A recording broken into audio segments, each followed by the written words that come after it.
Ayan, love it. Uy, ang cute niya. Dito po ako sa school. Ayun, ang ganda ng halaman. Ayun, ang ganda niya. Red at saka merong yellow. Yan po yung katuray. Kinakain po yan. Ayan, tanim po namin dito sa school. Nagbablog po ako. Pang reels. Ayan po, tanim namin. Yan ang eskwelahan ng aking anak.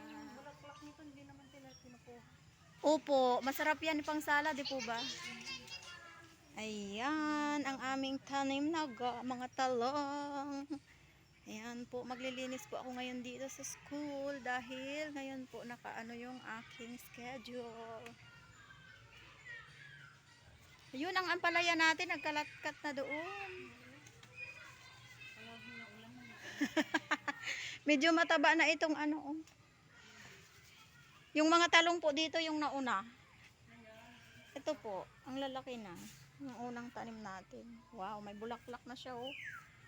Uy. Ayun, yung papaya malapit nang magbunga dahil namumulaklak na po. Itong mulberry wala pang bulaklak.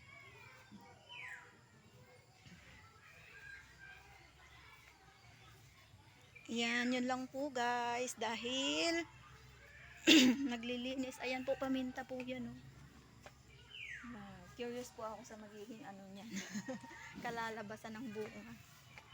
Yung mga dahon na ay mga sili po namin na ano, ang gaganda ng dahon. Ayan po.